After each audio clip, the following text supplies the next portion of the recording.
Kung bago ka lang sa channel na to at isa kang true-blooded Aldab Nation na nagmamahal po kila Maine Mendoza at Alden Richards, tama po ang channel na pinuntahan mo, kaya consider na kitang bagong subscriber. Welcome back mga kaaldab. Ito na naman po ang inyong lingkod, si Mr. Destiny.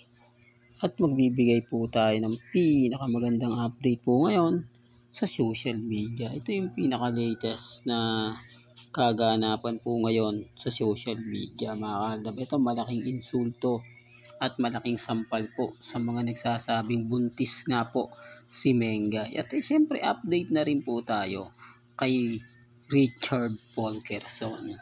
Hindi po ba? Kaya ang sabi ko sa inyo, nababasag ko po sila dahil din po sa mga posts ng malalapit kay Mengay. Mga taong kumbaga nagbibigay ng update kasama po nila si Maine Polkerson. Hindi po ba? Yan ang isa sa rason kung bakit po mas marami tayong alam, mas marami tayong ganap o updated po tayo. Gaya nga po ng mga pinapakita natin video, mga pinag-uusapan natin, yan ay base rin po sa mga komento ng mga ilang netizen. Alam nyo naman po yung mga kapwa nating Pilipino na kapag ka may alam, talagang ipupush nila yan. Talagang sasabihin nila yan. Tamaan naman po ang mga taong gustong tamaan o masasaktan. Di po ba? Gaya naman po ng post ni Christopher Martin, nakasama niya si Alden Richards na nag-gym din po. Hindi po ba? Tapos si Mengay nag-gym din po kasama ni Maha. At sino nga po ba ang nag-post? Si Maha Salvador. At sino nga po ba nag-post kay Alden? Kaibigan din po niya. Di po ba? Diyan tayo lamang na lamang. Diyan tayo pumapasok yung mga literal na mga video, mga picture na walang halong edited. Hindi natin nililin lang yung mga netizen. Hindi po ako gumagamit ng mga apps na kung titignan nyo kayang-kaya rin naman po natin eh. Hindi po ba? Pero bakit ko naman po gagawin yun? Bakit ko kailangan pang ilagay sa tabi ni Alden si Maine?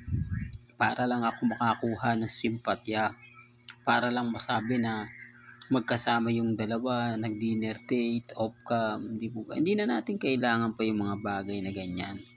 Kasi sabi ko nga po sa inyo, kung since 2015 ka, madali tayo magkakaintindihan, madali tayo magkakaunawaan. May mga punto kasi ako mga kaaldab na sumasalaming at tumutugwaman naman po mga kaaldab sa mga nakikita ninyo at nababasa. Bagamat maraming kumbaga reaksyon, komento na talaga naman pong kumbaga masasaktan ka. O ba? Kaya sabi ko nga po sa mga mami, sa mga tita, sa mga senior, hayaan nyo na po si Mr. Destiny ang magbigay sa inyo ng update. Wag na po kayong mag-post pagdating sa social media kasi marami talagang bitter. Ito po yung mga Katden fans na pilit po nilang pinagsasama sina Alden at si Catherine. Gumagawa po talaga sila ng mga issue para pumutok muli ang Katden. Kung ano-ano po ginagawa nila, pati yung issue nga po doon sa mami ni Catherine, talagang pinupush nila kay Alden. Common sense na lang po. Di po ba? Bakit hindi si Catherine ang kumuha? May nagbawal ba? Sinabihan ba si Catherine na wag ka nang kumuha ng award na yan dahil nandun si Alden Richards? Di po ba? Hindi, real talk to mga kaaldab. Hindi po ba mas maganda kung si Catherine Bernardo ang kumuha ng award para po sa kanya, hindi yung mami niya? Although sinasabi ng iba, hindi ganito kasi busy, kasi may ganito, may ganyan. Alam nyo, sabi nga po sa kasabihan ng mga matatanda, pag gusto, may paraan. Pag ayaw, may dahilan. Di po ba? Award yan eh. Hindi mo po pwedeng sabihin kasi may teleserye itong ginagawa, kasi may ganito ganyan. pwede mo naman balikan yun. Di po ba? Kukuha ka lang naman ng award, tapos uuwi ka na. Pero dahil naandun si Alden Richards, hindi ka na pupunta. Dahil naandun si Alden Richards, pag-uusapan kayo na may mga taong ayaw po at may magagalit. Sino nga po ba magagalit kay Catherine pag pumunta siya? Kasi puputo nga talaga yung kat din dun eh. Di po ba? Although normal lang yun, na mas maganda nga yun, magkita sila, baka magkaroon pa ng part 3 yung pelikula. O, sinasabi ko lang po to ayon sa mga komento po sa social media. Ayon po sa mga taong dumalo sa pagtitipon na yun. Pero hindi po ako namimilit. Sabi ko nga po sa inyo, may kanya-kanya tayong pananaw at opinyon. Di po ba? Na pinapaliwanag ko po dito po sa channel ni Mr. Destiny. Kaya nga po nababasag ko sila eh. Tapos sabi ko nga, yung buntis serye ni Mengay, hanggang ngayon, di po ba, papasok na po yung March.